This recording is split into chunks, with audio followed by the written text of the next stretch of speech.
모두가 다 살면서 이 삶 가운데 기쁨이 가득하기를 바랍니다. 그래서 이 기쁨을 지키고자 좀 많은 노력들을 합니다. 또 많은 노력도 해요. 또 그것을 위해서 치열한 삶을 살아가기도 합니다.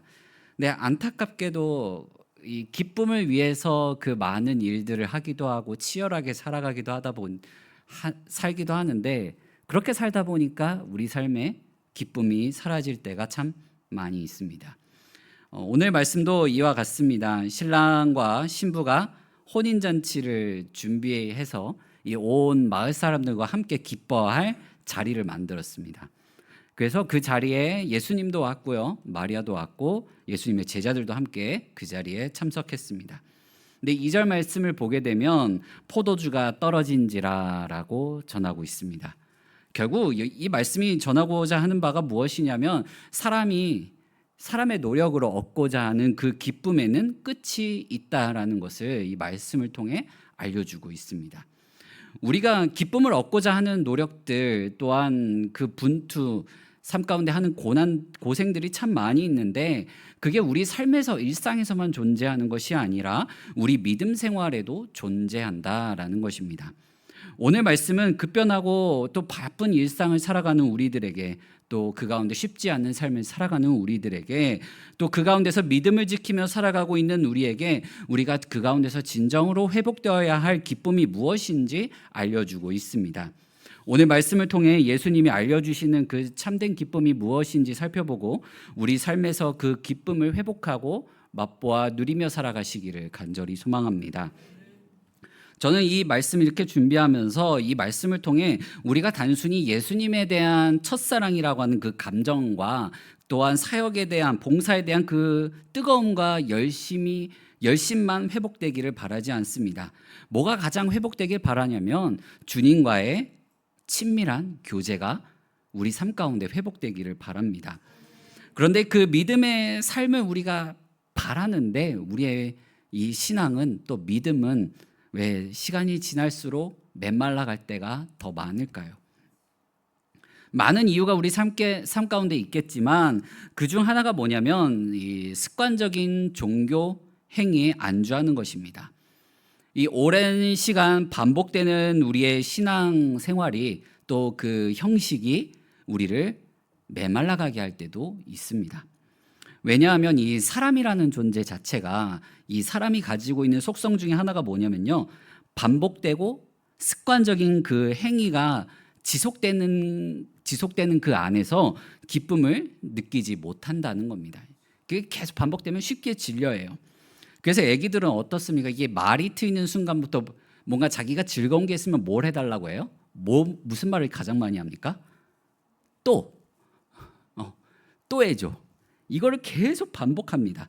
그러니까 어쩔 때는 나는 이게 지치고 힘든데 얘는 언제까지 그걸 해달라고 하니 막 까르르 계속 웃을 때도 있어요. 저도 그때가 얼마 남지 않은 것 같은데, 근데 신기한 건 뭐냐면 이 애들이 거기에 대해서 한번 실증이 나면요, 똑같은 것으로 잘 웃지 않는다는 겁니다. 나는 다가가서 이걸로 한 번 더 하면 애가 웃지 않을까, 그 미소를 보고 싶은데 그 미소를 보여주지 않는다는 거예요. 애들조차 이런데 심지어 어른들은 오죽하겠습니까? 그만큼 사람은 습관적으로 반복되는 그 지속적인 행위에서 기쁨을 느끼기가 힘듭니다. 그렇다고 그게 나쁜 것이냐? 나쁜 것은 꼭 아니라는 겁니다. 우리가 드리는 이 예배 행위도, 또한 이 예배의 순서들도, 또한 교회 안에 있는 조직도, 또한 우리가 신앙생활하면서 행하고 있는 그 많은 이 관행, 전통들도 모두가 의미가 있고 우리 삶 가운데, 또 신앙생활 가운데 필요한 것들입니다. 우리가 신앙생활 가운데 의미를 찾는 것은 그 예배 행위 안에서 찾는 것, 행위를 통해서 의미를 찾는 것이 아닙니다.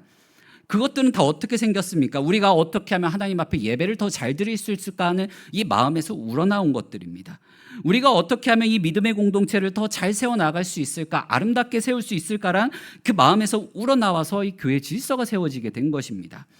또 우리가 이렇게 믿음을 지켜오고 신앙 가운데서 이겨내왔던, 고난을 이겨내왔던, 시험을 이겨내왔던, 어려움을 이겨내왔던, 그 가운데 받았던 그 은혜를, 그 가운데 겪었던 그 전통을 어떻게 하면 후대에게 물려줄 수 있을까 물려줄 수 있을까란 그 고민에서 교회 안에 전통과 문화가 생긴 것입니다.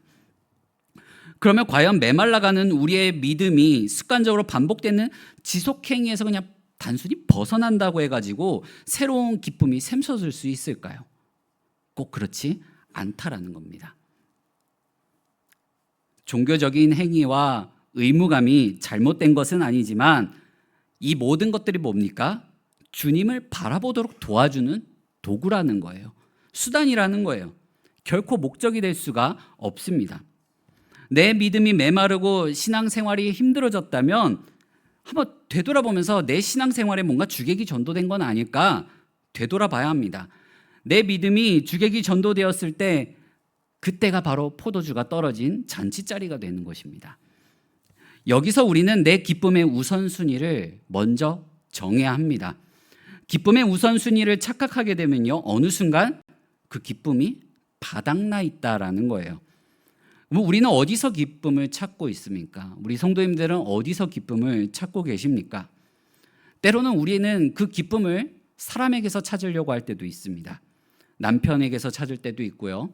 또한 아내에게서 찾을 때도 있고요. 자녀에게서 찾을 때도 있습니다. 그래서 그 대상을 굉장히 막 의지했는데 그 기쁨을 얻지 못하면 어떻게 됩니까? 실망할 때가 많습니다. 지칠 때도 있어요. 가슴 아파할 때도 있습니다. 또 우리의 기쁨을 어디서 찾습니까? 내가 소유한 것들에서 찾을 때도 있습니다.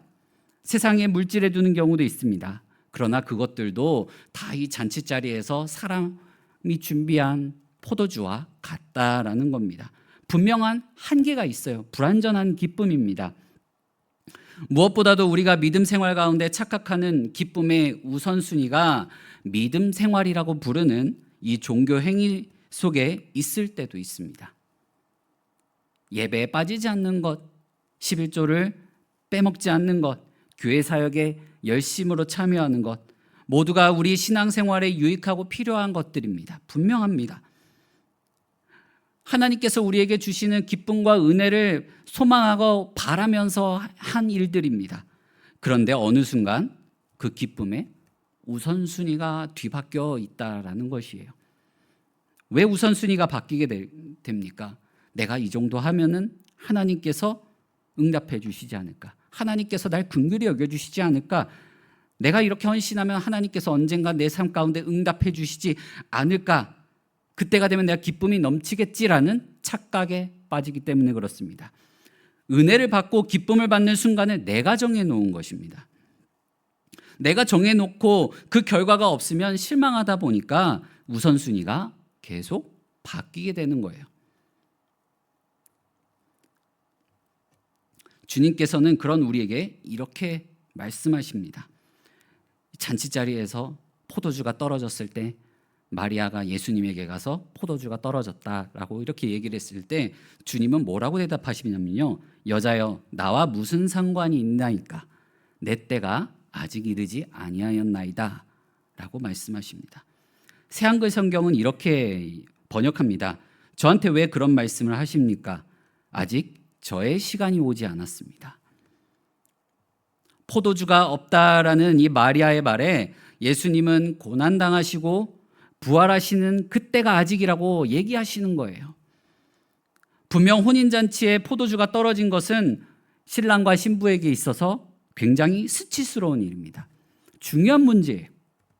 자칫 잘못하다간 기쁨이 가득 넘쳐야 될 그 혼인잔치 자리가 모독과 수치의 자리로 바뀔 수도 있는 커다란 문제였습니다. 당장 우리의 기도 제목들만 보더라도 나에게 닥쳐있는 내가 견디기 힘들 것 같은 그런 문제들이 내 기도 제목의 주를 이룹니다. 주님을 바라보고 주님을 의지하고 하나님 나라를 소망하고 하나님의 뜻을 바라는 그 기도의 제목들은 마치 상투적으로 앞에만 존재하고요. 정말로 내가 간절하게 기도하는 기도의 제목들은 다 나의 기쁨, 나의 기도 제목들인 경우가 많습니다. 그러나 오늘 본문은 분명하게 전하고 있습니다. 우리가 진정으로 바라봐야 할 기쁨이 어디에 있는지 예수님의 말씀을 통하여 전해주고 계십니다. 예수님께서 행하신 표적을 통하여 우리에게 알려주고 계십니다. 이렇게 봤을 때 마리아 입장에서 보면은 어찌됐든 이 성령으로 잉태했지만 배 아파 낳은 아들입니다. 하나님의 독생자라는 걸 알고 정말 성령의 능력으로 잉태하여 출산하게 된 것도 알아서 주님께 이렇게 토로했을 때 마치 내 때가 아직 이르지 않았습니다. 여자야 내 때가 이르지 않았습니다. 이렇게 얘기했을 때 마음이 상할 법도 했는데 마리아는 그러지 않았어요. 어떻게 합니까? 오히려 하인들에게 너희에게 무슨 말씀을 하시든지 그대로 하라 라고 명령합니다. 마리아는 예수님이 하나님의 아들이시자 또한 그분은 선하신 분이고 선한 길로 인도하시는 분이라는 그 믿음을 갖고서 하인들에게 예수님의 말씀에 전적으로 순종할 것을 명했습니다. 그러자 하인들 또한 예수님의 말씀에 전적인 순종으로 반응합니다. 우리 6절에서 7절 말씀을 같이 한번 읽어보겠습니다. 거기에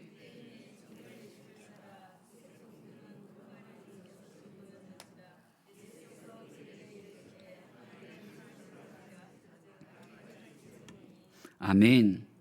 하인들은요, 지금 예수님이 무엇을 하시려고 하는지 몰라요. 알지 못해요.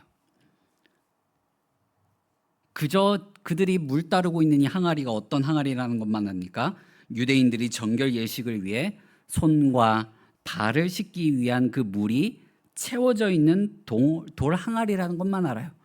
거기에 물만 채우라고 말씀하셨고 그 말씀에 순종만 할 뿐이었습니다. 혼인잔치에 참여한 많은 이들은 또 어떻습니까? 포도주가 떨어지고 있는 것조차 알지 못해요. 그리고 그 포도주가 다 떨어진 것을 아는 자들이 그 기쁨을 채우기 위해 무엇을 하고 있는지도 몰라요. 근데 지금 내 눈앞에 있는 그 기쁨에만 취해 있습니다. 사라질 잔치자리의 기쁨에만 기뻐하고 있습니다. 우리도 마찬가지지 않습니까?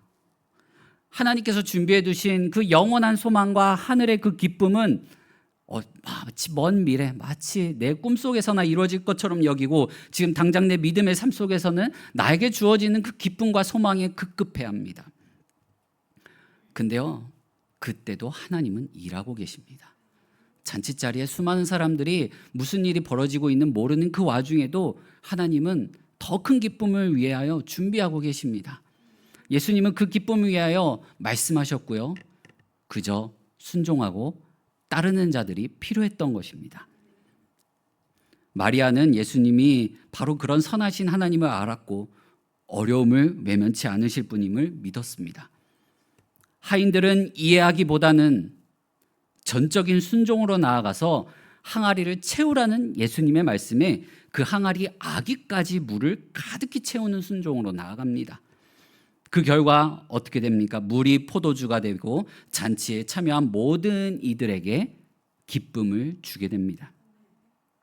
우리는 물이 포도주가 되는 예수님의 이 첫 표적의 그 일련의 과정들을 살펴봐야 합니다. 단순히 예수님이 주신 기쁨만 봐서는 우리 기쁨의 우선순위가 바뀔 수도 있기 때문에 그렇습니다. 주객이 다시 전도될 수가 있기 때문에 그래요. 예수님께서 하인들에게 명하시는 것은 유대인의 정결 예식을 위한 돌 항아리에 물을 가득히 채우라는 겁니다. 유대인의 정결 예식이 뭡니까? 본인들이 하나님 나라의 백성이라는 것을 거룩하게 구별하기 위한 하나의 예식행위였던 거예요. 정형화된 종교 예식이었습니다. 그래서 어떻게 보면 내가 하나님께 거룩히 구별된 하나님의 백성이다라는 것을 드러내기 위한 것인데 그거를 행위로 만들어버리고요. 하나님 안에서 누리게 될 참된 기쁨과 자유를 앗아가게 됩니다. 거기에 얽매이게 만들어버려요. 근데 그 현상이 초대교회에도 고스란히 이어집니다. 그래서 사도 요한은 당시 성도들이 예수님을 잃어버린 채 그들의 신앙을 하나의 종교적인 행위로 만들어버린 것에 대하여 경계하면서 다시 예수님과 연합하여 참된 기쁨을 누려야 된다. 예수님 안에서 참된 자유를 누려야 된다라는 것을 전해주고 있는 거예요. 그래서 그 요한복음 서두에 예수님이 행하신 가장 첫 번째 표적으로 그가 기록하고 있습니다. 오늘날에도 마찬가지입니다. 예수 그리스도를 처음 만났을 때의 첫사랑의 뜨거움, 설렘, 열정을 시간이 지나다 보니까 반복되다 보니까 내 삶에 하나의 종교적 행위로 만들어 버리시지는 않으셨습니까? 매번 반복되는 수요 예배, 금요 예배, 주일 예배, 이 안에서 참된 기쁨을 누리기보다 여기에 얽매여 있지는 않으십니까? 그래서 우리 믿음 생활에 예배는 있지만 말씀은 사라졌습니다. 봉사는 있지만 그 자리에 기도가 사라졌습니다. 말씀과 기도가 사라진 정형화된 종교 생활에 그 열심만 남아있는 것은 아닌지 우리는 돌아봐야 합니다. 그러니 우리의 믿음이 계속 메말라갈 수밖에 없는 거예요. 예수님은 유대인의 정결 예식을 위해 놓인 이 돌 항아리, 또 마침 6개가 있습니다. 거기에 물을 가득 채울 것을 명령하십니다. 유대인의 정결 예식을 위한 그 돌 항아리가 6개 놓여 있었다는 것은 종교적인 행위가 주는 기쁨에는 분명한 한계가 있고 불완전하다라는 것을 알려주고 있습니다. 정결 예식을 유대의 이스라엘 백성들이 제정한 그게 뭐냐, 모세 율법의 근거에서 자신이 만든 거예요. 정결 예식은 어떻게 보면 옛 계명에 속한 것입니다. 그런데 주님께서는 앞으로 주실 새 계명으로 새 기쁨이 넘치게 채워질 것을 말씀하십니다. 우리 마태복음 5장 17절 말씀을 같이 한번 읽어보겠습니다. 내가 율법이나 선지자를 폐하러 온 줄 생각하지 말라. 폐하려 온 것이 아니요 완전하게 하려 함이라. 아멘. 우리 주님은요, 그림자에 불과했던, 진짜 하나님 나라의 천국의 기쁨의 그 그림자에 불과했던 옛 계명을 완성시키셔서 전혀 경험해보지 못한 새로운 기쁨으로 알려주고 계십니다. 예수님이 가나안 혼인잔치에서 행하신 이 첫 표적은 예수님을 통해 모든 율법과 규례가 완성되어서 드러나게 될 새로운 기쁨을 알려주고 계시는 겁니다. 우리 기쁨은 오직 주님 안에서만 완전해지고 오직 주님 안에서만 완전히 채워질 수가 있습니다. 주님이 주시는 완전한 기쁨이 우리가 회복해야 할 기쁨이라는 것입니다. 그러면 이제 우리가 진정한 기쁨을 주시는 분이 그 기쁨을 누릴 수 있는 것이 오직 예수 그리스도 안에서만 할 수 있다는 것을 알았다면 주님의 말씀에 순종해야 합니다. 그냥 순종이 아닙니다. 끝까지 하는 순종입니다. 근데 그 길이 결코 쉽지 않아요. 각오도 필요합니다. 하지만 그 길의 끝에는 주님이 주시는 분명한 기쁨이 있는데 그 기쁨은요, 세상이 줄 수 없는 기쁨이라는 것입니다. 예수님의 말씀에 따라 하인들이 돌 항아리 6에 물을 가득히 아기까지 채웁니다. 이 돌 항아리 하나당 이제 물이 이제 대략 몇 리터 정도 들어가냐면 한 100리터 정도 들어간다고 합니다. 그러니까 하인들이 그걸 채우려면 어떻게 해야 돼요? 100리터 정도는 계속 들이부어야 되는 거예요. 이 고고학자들이 이제 연구를 했을 때 이 가나에서 우물까지의 거리가 대략 한 900m 정도 됐다고 합니다. 그러니까 이 하인들은 어떻게 돼요? 거의 900m 거리를 계속 들락날락 하면서 양동이에 들고서 물을 부어야 되는 거예요. 그러니까 항아리가 총 6개니까 대략 한 600에서 한 700리터 정도 들이부은 거죠. 항아리 6에 물을 가득히 채운다는 것은 보통 수고가 아닙니다. 굉장히 힘든 수고가 들어가는 거예요. 혼인잔치 자리에 하인들이 이 일만 하는 것은 아니면 다른 일도 해야 돼요. 근데 이것을 같이 병행하면서 계속해서 물을 채웠다는 겁니다. 우리도 어떻습니까? 우리의 신앙생활만 합니까? 일상에서의 삶도 지키면서 신앙생활도 같이 해나가야 되는 거예요. 그 가운데서 어떻게 해야 되나? 하인들처럼 묵묵히 주님의 말씀에 순종하는 삶을 끝까지 이어나가야 된다는 겁니다. 근데 이들의 순종은 그냥 항아리 아기까지 채운 데서 멈추지 않아요. 우리 8절 말씀을 같이 한번 읽어보겠습니다. 이제는 떠서 연회장에게 갖다 주라 하심에 갖다 주었더니. 아멘. 주님이 뭐라고 하세요? 떠서 연회장에게 갖다 주라. 말이 쉽지 하인들 입장에서 도무지 이해할 수 없는 말씀인 거예요. 왜요? 하인들이 이 물의 정체가 뭔지 알아요. 이 항아리에 어떤 물을 담는지 알아요. 포도주가 떨어졌다고 보고해도 시원찮은 판에 정결 예식에 쓰는 손과 발을 닦는 항아리에 담아있는 물을 떠서 갖다 주는 거예요.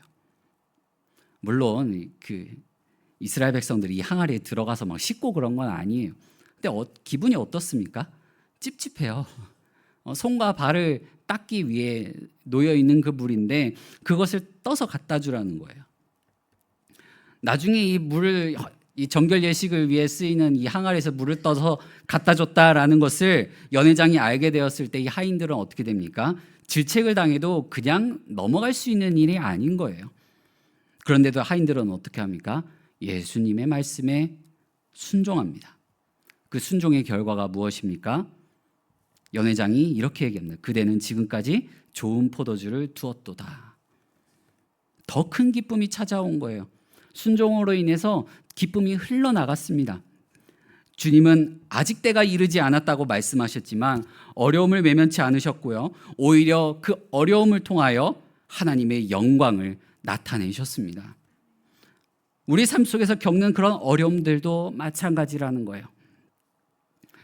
나의 삶 가운데 찾아온 어려움이 곧 하나님의 영광을 나타내는 도구가 될 것이라는 겁니다. 이처럼 우리는 말씀을 듣고 살아갈 때 말씀대로 살아가는 것이 때로는 이해되지 않을 수도 있어요.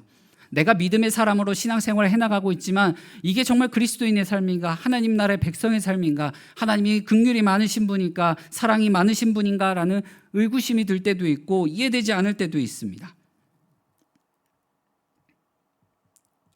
그건 제자들도 마찬가지였어요. 그래서 어떻게 됩니까? 3년이나 예수님과 함께 했음에도 불구하고 예수님의 가르침을 들었음에도 불구하고 주님이 고난당하시고 십자가에 못 박히실 때 어떻게 합니까? 뿔뿔이 흩어집니다. 그럼에도 주님은 어떻게 하십니까? 제자들을 찾아가시고요. 그들을 위로하시고요. 다시 그 순종의 길로, 제자의 길로 걸어갈 수 있도록 하십니다. 그게 바로 우리 그리스도인들의 삶이에요. 하나님이 선하신 분이심을 믿고 그분은 우리를 선한 길로 인도하시는 분이심을 믿는다면 그 길을 따라가야 됩니다. 주님은 우리가 그 길을 따라오길 바라고 계세요. 우리가 그 길을 갈 때 끝까지 순종하며 나아가기를 바라고 계세요. 믿음으로 나아가기를 바라고 계십니다. 사랑하는 성도 여러분, 주님이 우리에게 주시는 기쁨은 세상의 기쁨이 아닙니다. 주님이 우리에게 주시는 기쁨은 창조의 기쁨이에요. 에덴 동산에서 잃어버렸던 기쁨을 다시금 재창조하셔서 우리에게 주시는 기쁨입니다. 물이 포도주로 변하는 일은 창조주가 아닌 이상 행할 수 없는 일입니다. 주님은 지금 오직 전지전능하신 창조주 하나님만이 우리에게 참된 기쁨을 줄 수 있다는 것을 알려주고 계십니다. 우리의 창조주이신 하나님만이 우리에게 진정한 기쁨을 줄 수 있다는 거예요. 그리고 그 기쁨이 무엇인지 말씀을 통하여 알려주고 계십니다. 어떤 자들이 그 기쁨을 맛보아 알 수 있는지도 알려주고 계십니다. 그러면 이제 우리는 선택해야 합니다. 주님이 주시는 기쁨을 항상 붙들고 그 기쁨만 바라보고 그 기쁨을 주시는 하나님만 의지하며 살아갈 것인지, 아니면 다시 주객전도된 삶으로 당장 내 눈앞에 있는 것만 해결되는 그 삶으로 돌아갈 것인지 말입니다. 오늘 본문 11절 말씀은 이렇게 전합니다. 함께 읽겠습니다. 예수께서 이 첫 표적을 갈릴리 가나에서 행하여 그의 영광을 나타내심에 제자들이 그를 믿으니라. 아멘. 물이 포도주가 되어 넘치는 기쁨을 마리아도, 하인들도, 그 잔치 자리에 참여한 수많은 사람들도, 제자들도 맛보았지만 예수님을 따른 자들은요, 제자들만 따랐습니다. 제자들은 예수님을 기쁨을 얻는 수단으로 여기지 않았던 거예요. 제자들은요, 그곳에서 창조주이신 예수님을 만났고요, 예수님과 함께 연합했고요, 예수님과 함께 동행하기로 선택한 것입니다. 그래서 11절 말씀에 같이 떠난 거예요. 한평생 주님을 따르고 그 가운데 기쁨을 누리는 삶이란 결코 쉽지 않아요. 내가 과연 그러한 기쁨을 누리는 삶을 살아갈 수 있을까? 나에게 그런 믿음이 있을까? 이런 고민과 또 낙심이 찾아올 때도 있습니다. 그런 우리에게 믿음의 도전을 주는 한 사람을 소개하고 말씀을 마무리하도록 하겠습니다. 이분은요, 갓난아기 때 사고로 실명하고 한평생 시각장애인으로 사신 분이에요. 이분은 페니 크로스비라는 분인데 어떤 분이냐면요, 미국 교회사에서요 찬송가 작사가로 유명하신 분이에요. 그가 8살 때 이런 글을 썼습니다. 저는 비록 앞을 볼 수 없지만 얼마나 행복한 아이인지 모릅니다. 저는 많은 복을 받았기 때문에 이 세상을 사는 동안 만족하고 감사하며 살기로 마음을 정했습니다. 저는 제가 시각장애인이기 때문에 울거나 한숨 쉬는 일은 할 수도 없거니와 하지도 않을 것입니다. 고작 8살 된 그 아이가 인생의 고되고 쓴맛이 앞으로 더 많을 텐데 그러한 고백을 지금 하고 있는 거예요. 그런데 이분은요, 이 고백을 한평생 쭉 지키며 살아가요. 그래서 그가 53살 때 이런 찬송시를 씁니다. 예수를 나의 구주 삼고 성령과 피로써 거듭나니 이 세상에서 내 영혼이 하늘의 영광 누리도다. 주 안의 기쁨 누림으로 마음의 풍랑이 잔잔하니 세상과 나는 간 곳 없고 구속한 주만 보이도다. 이것이 나의 간증이요 이것이 나의 찬송일세. 나 사는 동안 끊임없이 구주를 찬송하리로다. 아멘. 8살 때의 그 믿음의 고백대로 죽는 그날까지 진실된 삶을, 주님을 따르는 삶을, 주님 안에서 기쁨을 찾는 그 삶을 살아갔습니다. 이와 같은 고백이 우리 성도님들에게 있기를 간절히 소망합니다. 주님이 우리에게 주시는 것은 죽을 것 같은 메말라가는 그런 종교 행위가 아닙니다. 예수님이 가나 혼인잔치에서 보여주시고 우리에게 약속하신 기쁨을 보여주신 거예요.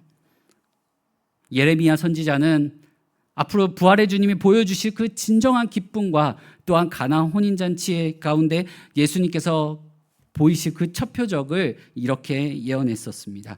우리 예레미야 31장 12절 말씀을 같이 한번 읽어보겠습니다.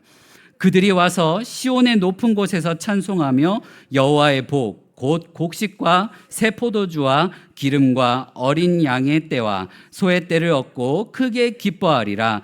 그 심령은 물된 동산 같게고 다시는 근심이 없으리로다 할지어다. 아멘. 사랑하는 성도 여러분, 주님이 주시는 기쁨은 새로운 기쁨이에요. 세상에서 맛보지 않았던 새로운 포도주입니다. 흘러 넘치는 기쁨이에요. 주님께서 부어주시는 그 기쁨을 우리 삶 가운데 회복하기를 간절히 소망합니다. 세상의 기쁨에 소망을 두지 않고 주님이 주시는 그 기쁨에 소망을 두어 삶 가운데 근심 걱정이 사라지시기를 간절히 소망합니다. 그리고 그 삶을 통하여 하나님께 찬송하고 하나님의 영광을 드러내는 우리 모든 성도님들 되시기를 간절히 소망합니다. 우리 시간 함께 같이 기도하겠습니다. 이 시간 기도하실 때 주님, 내가 그동안 붙잡았던 그 세상의 기쁨들을 내가 내려놓고 주님이 주시는 그 참된 기쁨, 주님께서 약속해 주신 그 참된 기쁨만 바라보는 삶을 살아갈 수 있게 해달라고 우리 이 시간 함께 같이 기도하며 나아가겠습니다. 사랑과 은혜가 많으신 하나님 아버지,